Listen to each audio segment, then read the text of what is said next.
Alô, pessoal. Pessoal, vou gravar mais uma literatura de cordel.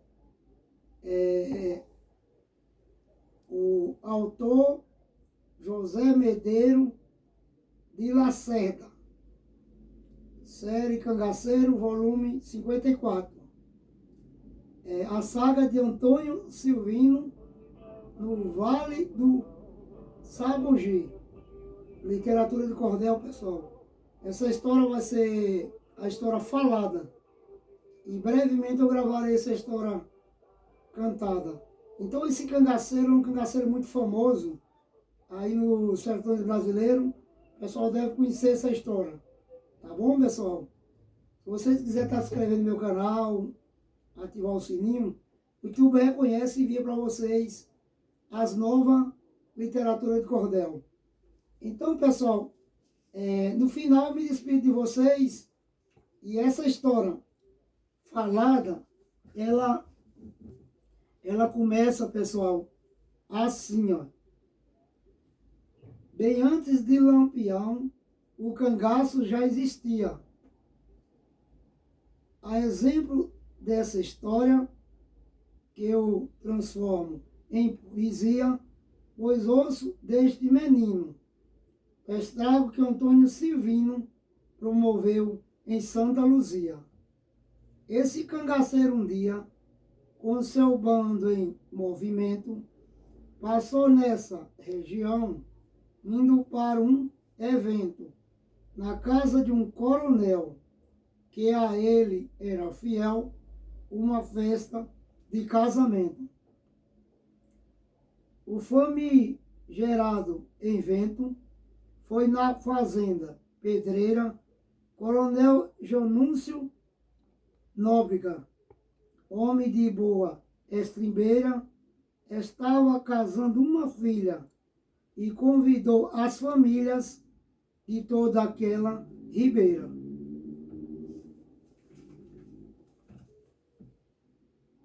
Para aquela brincadeira, o coronel convidou o cangaceiro Silvino, a quem tanto ele ajudou, pois apesar de bandido, Silvino era querido no lugar onde passou.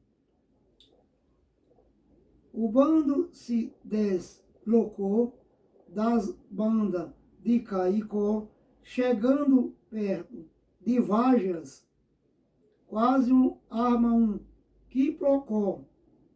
Quando um matuto encontrou, o outro não se assanhou, pois podia ser pior. Já ia bem alto o sol, João Freire, mais um menino, era o seu filho Miguel, cumpria o seu destino, trabalhando no roçado, quando viu, estava cercado do bando de Antônio Silvino.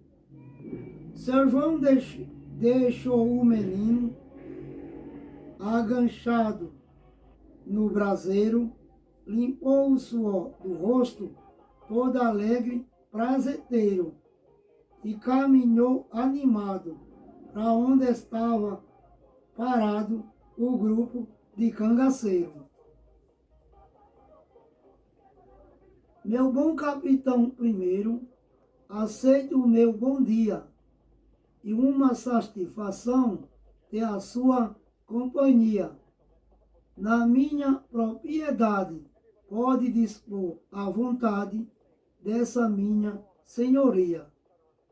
Demonstrando simpatia, o chefe Antônio Silvino falou um tanto cinzudo, deixe desse desatino.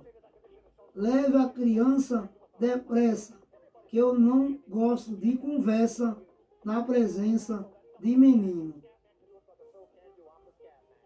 João Freire perdeu o tino, se embrenhou na capoeira, levando o filho Miguel, voltou em toda carreira. Logo depois saberia que ia servir de guia ao bando até a pedreira. Minha tropa é justiceira, acho bom lhe advertir.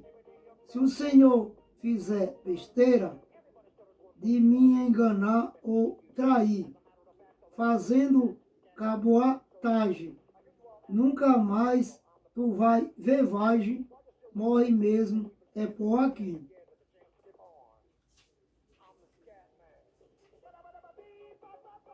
O velho João, a sorrir, disse: Calma, capitão, pode ficar descansado, que eu tenho satisfação do caminho lhe ensinar, mas deixe eu lhe convidar para uma boa refeição. Lá em casa tem capão, guiné e muita galinha. Minha mulher, as meninas, são muito boas na cozinha. A comida é de primeira e nós chega na pedreira até o fim da tardinha. Pra que eu quero galinha, com tanto boi me esperando?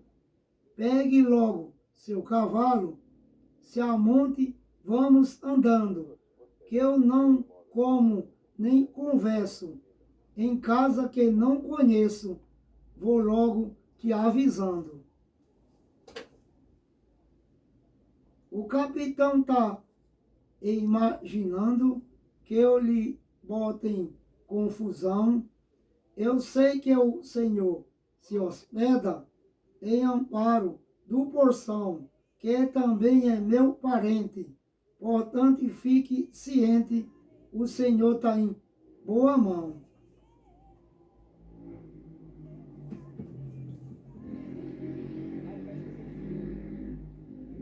E seguiu o velho João na sua mula tropeira, conduzindo Antônio Silvino e a equipe cangaceira, conversando bem baixinho com o chefe pelo caminho até chegar na pedreira. Mas ao passar na porteira, o velho quis recuar. Antônio Silvino disse: Não precisa se assombrar. Você foi de bom servir, me trazendo até aqui, agora pode voltar. Um conselho vou lhe dar, para olhar sempre para frente. Não olhe na minha cara, esqueça da minha gente. Volte para casa em paz. Porém, se olhar para trás, receberá chumbo quente. João voltou rapidamente, o cangaceiro seguiu.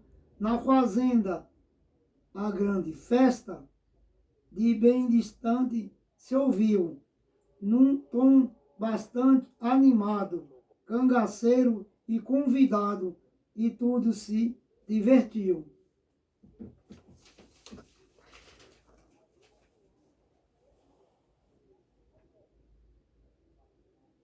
A cangaceirada riu com um velho convidado, tio Zezinho do Porção, assim ele era chamado, entrando onde não devia, se meteu numa porfia com cabra pilão deitado. O velho desavisado quis fazer um desafio de faca com cangaceiro, porém Silvino interviu, desfazendo a brincadeira, recolhendo as peixeiras. No fim, todo mundo riu. Mas de repente se ouviu um grito que ocorreu no aceiro do terreiro. Uma volante chegou para dar voz de prisão ao bando e seu capitão, e o fuzuê começou. Silvino não se entregou e começou o tiroteio. Bala ia, bala vinha. A espernegueio foi feio. No fim, muito baleados. Até pilão deitado estava morto no meio. O intenso tiroteio que ali acontecia foi feito por uma volante vindo de Santa Luzia, cometendo desatino, feito que Antônio Silvino um dia se vingaria. Só cangaceiro caía, ensanguentado no pó, o chefe, a parte do bando, fugiram do quiprocó, seguidos por 2 soldados que findaram fuzilados, os 2 com um tiro só. Fugiram para Caicó, sem parar pelo caminho. Dizer que a denúncia veio de um município vizinho, porque Silvino passou na Umburana e humilhou a Caetano Marinho. Por entre pedra e espinho, na hora da agonia, fugindo do tiroteio, sem saber para onde ia, 2 deles deixam o combate na fuga desenfreada, chegaram em Santa Luzia.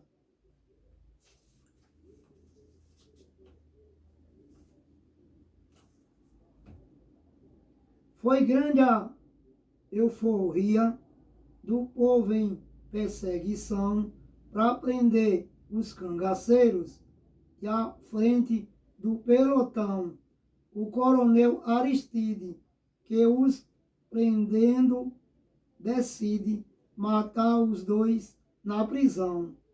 Porém, a morte em questão seria de sede e fome, e os 2 vão definhando, a fraqueza lhe consome.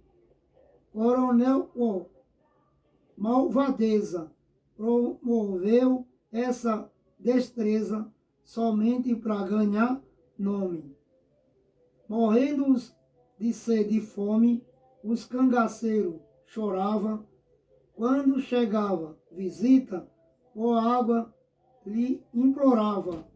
A gente compadecida queria dar água e comida, o soldado não deixava.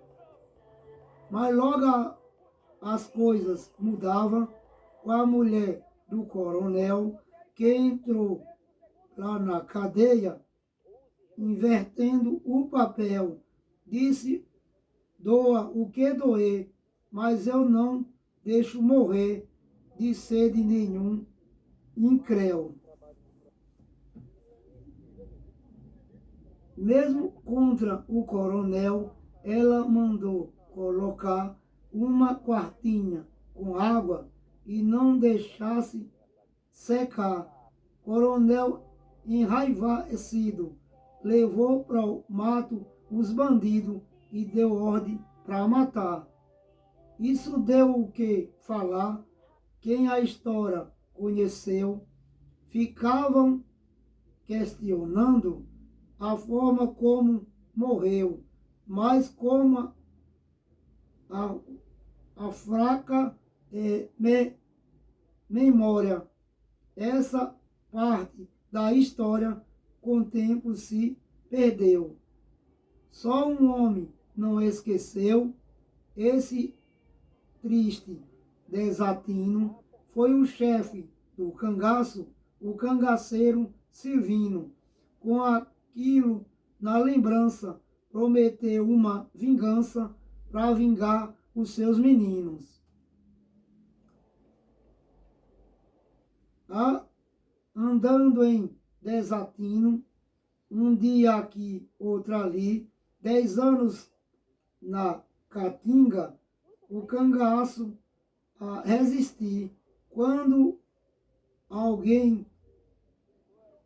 alto gritou, Antônio Silvino voltou ao Vale do Sabugi.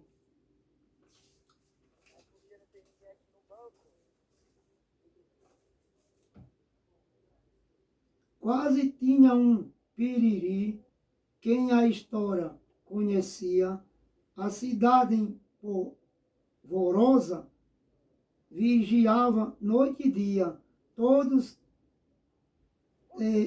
temendo morrer, pois sabia que ia haver intriga em Santa Luzia.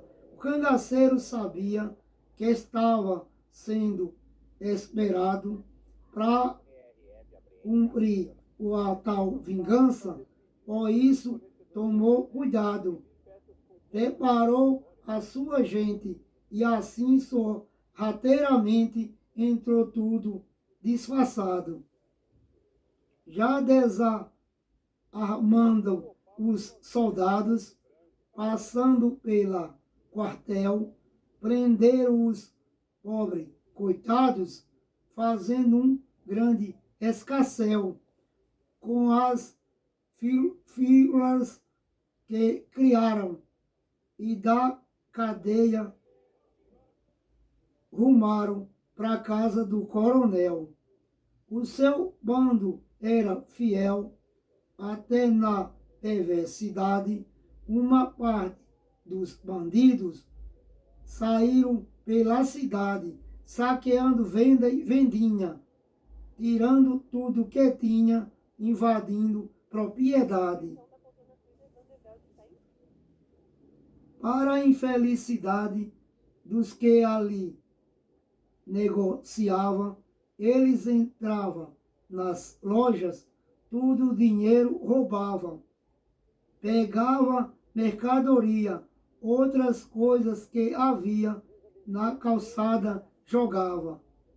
Muitos se aproveitavam dessa cena inusitada, pegavam o que conseguia, saíram em disparada com as filas que criaram.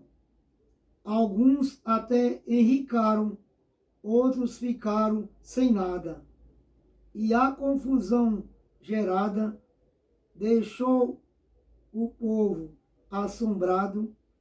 Os instrumentos da banda foram todos saqueados, os que podia rasgavam, os de ferro apedrejavam e os de sopro avançados. Saíram endiabrados, tocando em desvario.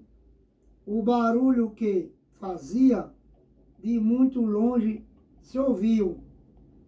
O mestre Ezequiel também ouviu o tropel de outro lado do rio.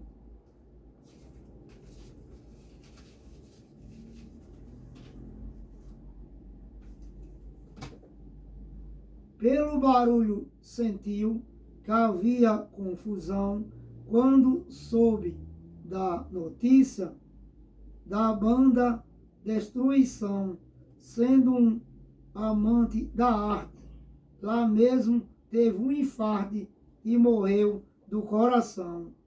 Voltando à confusão que houve lá na cadeia, os soldados de plantão, quando viram a coisa feia, soltaram as armas, correram e no mato se perderam com medo de entrar na peia.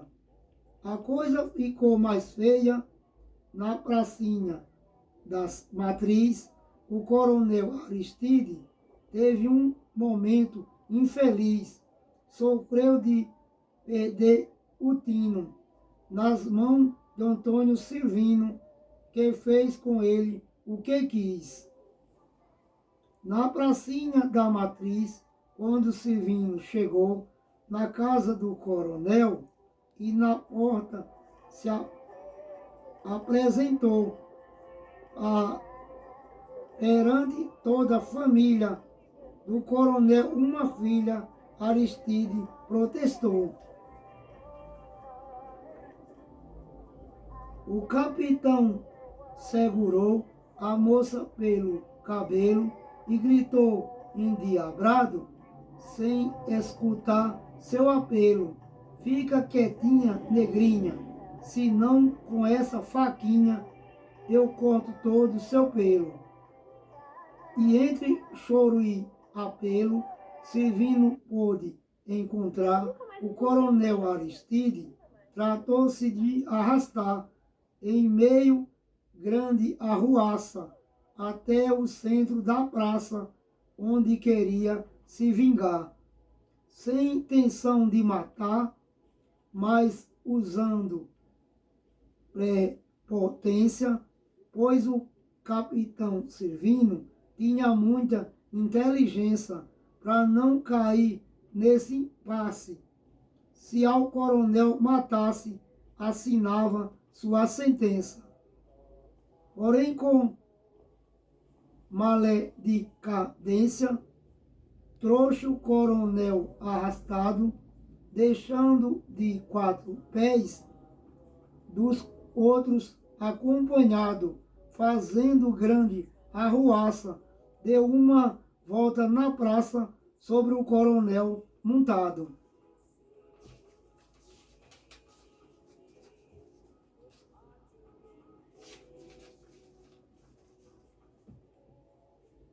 Assim se sentiu vingado, pois só queria humilhar o coronel Aristide por ter mandado matar os 2 homens do seu bando, presos sob o seu comando, e depois de os maltratar, ainda mandou surrar o coronel à vontade, enquanto a banda zoava com muita leviandade.